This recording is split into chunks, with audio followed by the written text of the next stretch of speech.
Hi, I'm Larry Adcock, General Manager of the Louisiana Division of Dow Chemical, located in Plaquemine.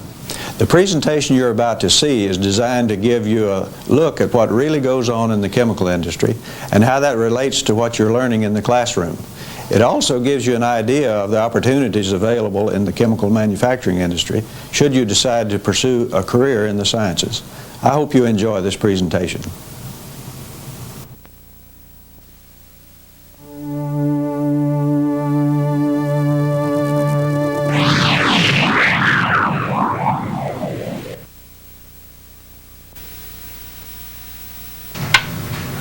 We're going to take now a look at the synthesis of propylene oxide, which is affectionately called PO.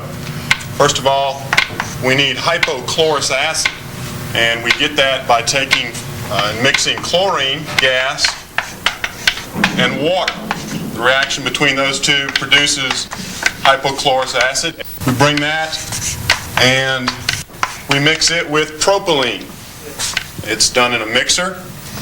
And the reaction between hypochlorous acid and propylene produces propylene chlorhydrin, or on either side. This is so The reaction between those two produces propylene chlorhydrin, or PCH. I see why we have to learn this stuff anyway. And you know, Josh, you're really pretty smart. If you just pay attention, you could learn this stuff. Oh no, I can't get into this equation stuff. It's such a drag. And our chlorine group here. And this chlorine group is going to be carried on through. I don't see why this equation stuff is so important. I mean, who cares if NaCl plus PO equals ANP? And used and mixed in another mixer with caustic. And caustic is nothing more than a very strong sodium hydroxide This has to do with solution. anything. The end result is the product propylene oxide. And this then is our product. This is what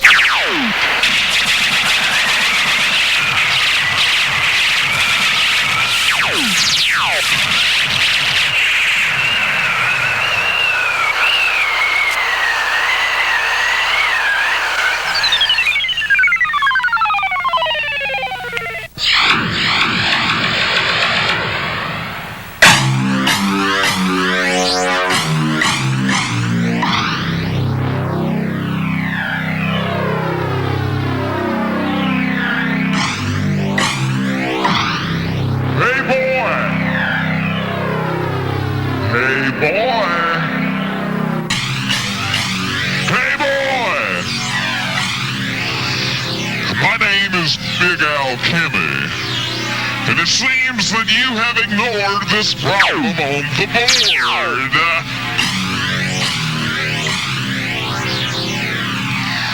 So you better chill out and check out our chemistry point of view.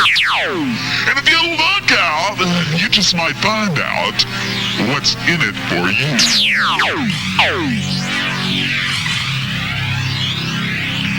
So now let's bring on the pharaoh of the formula, the earl of the equation, the prince of the periodic table. Here's Kid Baker!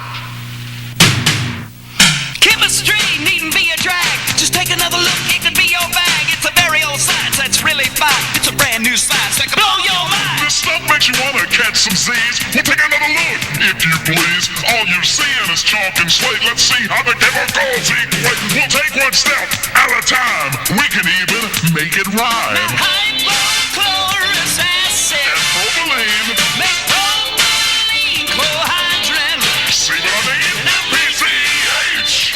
NaOH. Make propylene oxide.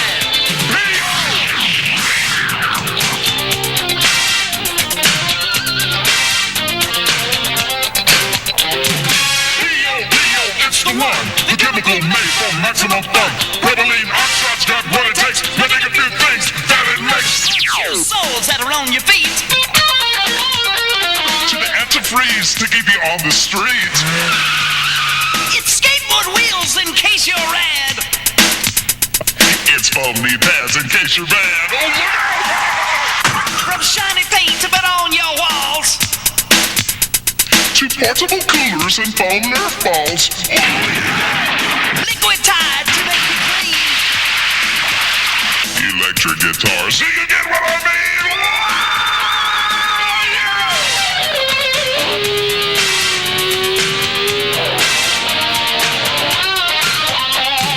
What do you say? Let's check it out. Let's see what a chemical plant's about. Don't think this problem is just a grade. Why don't we see how the chemical's made? Look around. Now see what you get. It's just a great big chemistry set. It's pipes and valves instead of a beaker. But look out now. Here comes a new speaker. Wow. Where are we? This is a propylene oxide manufacturing unit at Dow Chemical's Plaquemine, Louisiana facility. It can make 1 million pounds of PO every day. Wow, that's a lot. But I don't see what all these pipes and things are for. It may look pretty confusing, but when you understand how it all works, it's really simple. Just like Big Al said, it's sort of like a chemistry set, but a lot bigger. Let's check it out. Great. Okay, let's start with the raw materials. Remember, hypochlorous acid and propylene. The hypochlorous acid is made by mixing water and chlorine. They're pumped under pressure into a reactor and mixed with propylene. The chemicals react on their own and form propylene chlorhydrin, or PCH. It's really just a large version of this simple experiment where you mix Clorox, water, and propylene to make PCH. Yeah, I remember our teacher doing that in class. The chemicals take about 40 seconds to react. The PCH comes out of the first reactor along with a lot of water. In fact, enough water passes through this reactor to fill 32,000 soft drink cans every minute. Pretty awesome. The water and PCH then flow into a second reactor which mixes in a little NaOH, and that's caustic and non-chemical wrap. And now it only takes a few seconds for this reaction to take place, and when it does, you've got propylene oxide and water. This is how it looks on paper, or in this case, on the Zoidian screen. Okay, I see. It makes a lot more sense when you can see it like this. So you have the two reactions, and then you get PO. It's pretty simple stuff to me. But there's a few more things you've got to think about, like all the water that's still mixed with the PO and the quality of that PO. So what's next? First, you need to get rid of the water, so you use these. Those fat tanks, what do they do? They're distillation columns. They work simply by taking advantage of the fact that water and propylene oxide boil at different temperatures. See, the PO and water mixture flows into the column here. The temperature is about 85 degrees Celsius, or 120 degrees Fahrenheit going in. But it's heated up inside the column. Since PO has a lower boiling point than water, it vaporizes and comes out of this pipe at the top of the column, and the water goes out of the bottom of the column. It's the same process used in the lab experiment for distillation. The difference is you use a Bunsen burner to heat the experiments. But in industry, they use steam to heat processes because it's much safer than open flame and because it's much more efficient. Steam can be reprocessed in a heat recovery system, and it's much more concentrated. Next, the crude PO that comes out of the top of the distillation tower goes to a condensing train to turn it back into a liquid. This consists of a set of heat exchangers which lowers the temperature enough for it to condense. The propylene oxide is in a crude form, so it's sent to be purified through another series of distillation columns which remove all byproducts and other imperfections. What kind of byproducts come out of it? The main product is propylene dichloride, which is used to make chlorinated solvents, a chemical used in dry cleaning fluids and other applications. But hey, you'll have to get another alien to tell you more about that, because PO's my bag. So what happens to the rest of the impurities and all that water that's left over from that first distillation? Glad you asked that. See, that water, with its impurities, is considered as wastewater. Now, a lot of conscientious industries are getting kind of a bad rap about this stuff, but most people don't know the facts. Come on. The water's sent to the environmental operations plant where they use bugs to eat up all these impurities. What kind of bugs eat that? The bugs are really one-cell microorganisms in the pond that eat and break down the byproducts into harmless compounds like carbon dioxide. This holding pond can treat up to 13 million gallons of water a day. So they're actually using some of Mother Nature's miniature reactors to clean up any unwanted byproducts that result from the processes. Now back to the PO. During purification, 2 distillation columns are utilized. The first column removes the impurities that are lighter than PO. The heavier impurities come out of the bottom of the second column, so only the highest grade, 99.99% pure propylene oxide is produced. Why does it have to be so pure? Because quality is very important. In order to stay competitive, only the highest purity PO is sent to the company's customers. After purification, the PO is either sent by pipeline for use in other plants within the company's chemical complex, or it's sent to holding tanks to be shipped to customers. Propylene oxide is shipped to various customers by pipeline, rail cars, barges, and ships. One main product of PO is propylene glycol, and that's used in a lot of other products. Remember this? Yeah, how could I forget? In that same form, it's also used as an additive to the food of these 4-legged domestic creatures which you call canines. As propylene glycol, it also has a high boiling point and a low freezing point, so it's a major component in antifreeze. Now, the PO not used for propylene glycol is mainly used to make polyurethane, and this is used to make any number of things like these, which you had a close encounter with earlier. You also find it in foam used in cushions and car seats, refrigeration, sealants, and hundreds of other things. Wow, it really goes into a lot of stuff. Yes, and now that you've seen for yourself, I guess you fully understand the importance of all this. Oh, sure. Well, I mean, I know I use a lot of the products that PO goes into and all. Yes? And I see what equations really mean now and how they're applied in industry. Is that what you mean? Only partially. Let's check out something else at the plant. As you've seen, the technology in this plant is pretty innovative. That is, on an earthly scale. These processes can do a lot of practical and somewhat amazing things, but it takes more than this to make sure it all keeps running accurately, efficiently, and with the highest degree of quality. This is a chemical engineer at Dow Chemical's glycol plant, which produces PO and propylene glycol. She and others like her serve as sort of pioneers in the chemical industry. They identify, design, and build new and innovative ways to make their product better. In this case, it's PO. Sometimes they come up with new forms of the product, and then they design and help implement the processes needed to make that new product. So why did you decide to become a chemical engineer? I always enjoyed math and science, and I think that's what really led me into chemical engineering. But what I really enjoy about my job now is the challenge out here every day. I'm challenged to make PO better, to make it safer, to make it more economically, and to try to make more of it. And that's a continuous challenge every day. And one of the other interesting areas of chemical engineering that people can get involved in that I find it's really interesting is for those people who have that pioneering spirit. They can get out there and work with the customer and come up with better ways the customer can use PO, or they can use it more safely, or even help develop new products that the customers can make that will help them buy more PO from us and let us make more better quality PO. And that's what we want to do, is make the best quality PO we can.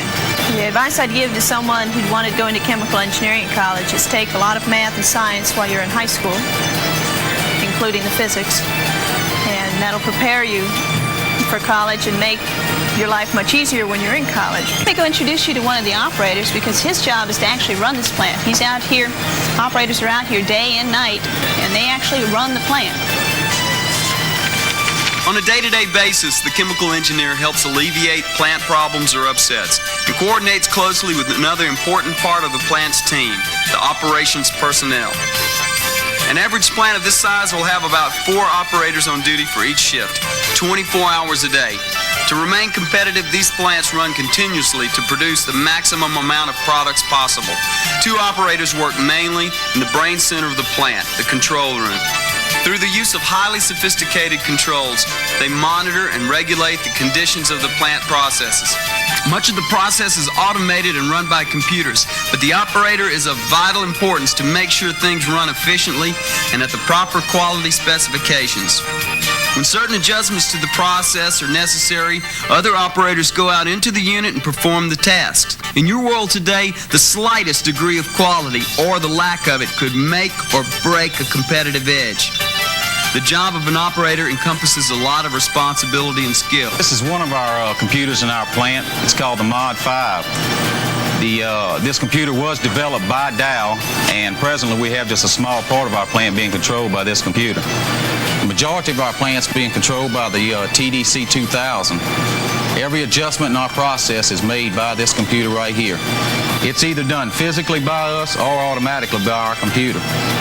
We normally analyze samples on our process every 4 hours, and at that time we make whatever adjustments are needed to make a high-quality product within our customer specifications. We are regularly checking things like pressures and temperatures and flows on different pieces of equipment in our process so we can run as efficiently as we can. Because the least amount it costs us to make a product, the better the price we can give to our customer. So being a chemical plant operator can be a real challenging and rewarding job. Because it seems like every day that you come in here, it's some type of problem, that's going on with some piece of equipment in the plant. And being the one that has to solve these problems and, being the one that's controlling them, well, it can be real self-satisfying. Some of the problems we have are physical problems like pumps, lines that, have holes in them, this type of things. And we have a maintenance crew that handles this. So if you'd like, I'll introduce you to one of our maintenance operators that actually works on these pieces of equipment.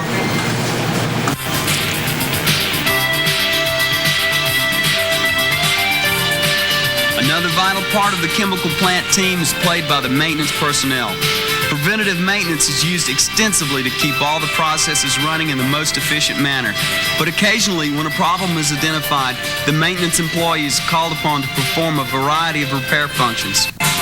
We have 236 pieces of rotating equipment in this block, and with environmental specs being as tight as they are, we've got to do all that we can to keep this product from getting to our return canal. So it's my job to see to it that this equipment run as long as possible without any failure. It's very, very gratifying to be able to walk through on a PM check, look at this equipment run. You know it runs 24 hours a day, 365 days a year, and to know that you worked on it and it's still going. You're energetic, you're mechanically inclined, you like the outdoors. This job would be a real good job for you. You get a chance to put your mechanical skills to use, but first I would say find yourself, know what you want to do, have a course of action, and go with it. Set your goals, have reachable goals, and use all tools that's available to you. Use your Pareto charts, use your run charts, and go for it. You are the one that's going to decide how high up ladder you go. So, as you can see, there's a lot of important people that come together as a team to make all these processes work right. Every day, they're all trying to find new and innovative ways to make it better, faster, and more efficiently, and with a higher degree of quality. You might say they're boldly going where no man is. Dude, enough of the goofy space cliches. All right. But anyway, I think you can dig the opportunities for someone who could run with all this equation stuff like you called it. Yeah. But whoa, I see that the also seconds of this time sector are almost complete. Do you have any more questions? Yeah, just one. What's that? Where'd you guys learn to do all that rap stuff and everything you did back in the classroom? MTV!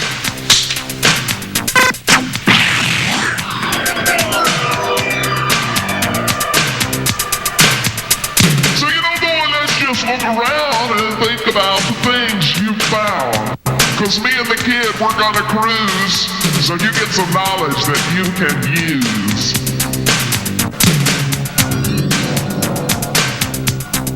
As I said, is a synthesis of all of these reactions together, and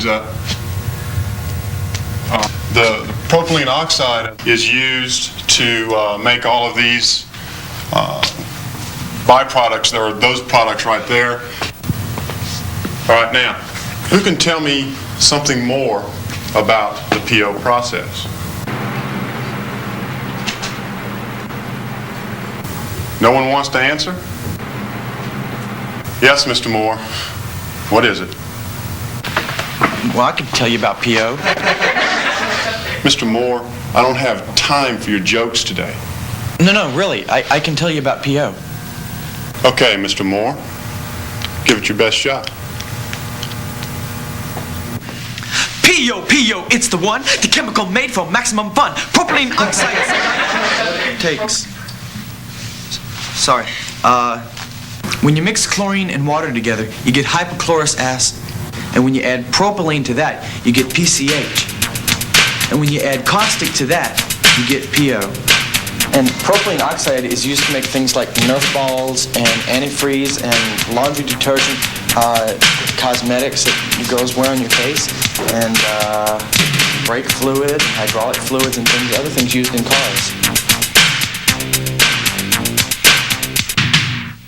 Chemistry needn't be a drag. Just take another look, it could be your bag. It's a very old science that's really fine. It's a brand new science that can blow your mind. This stuff makes you want to catch some Z's. We'll take another look, if you please. All you're seeing is chalk and slate. Let's see how the chemicals equate. We'll take one step at a time. We can even make it rhyme. Hypochlorous acid And propylene. make propylene chlorhydrin. See what I mean? PCH. NaOH. Make propylene oxide.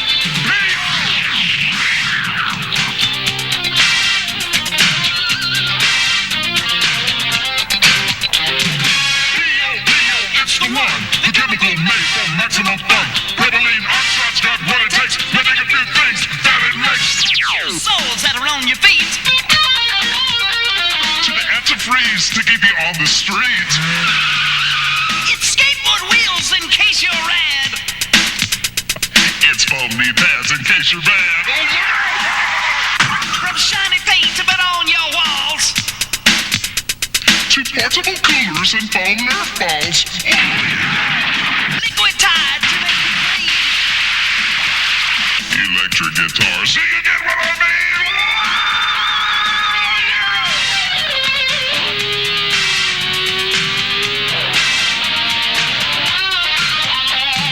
What do you say? Let's check it out. Let's see what a chemical plant's about. Don't think this problem is just a grade. Why don't we see how the chemical's made?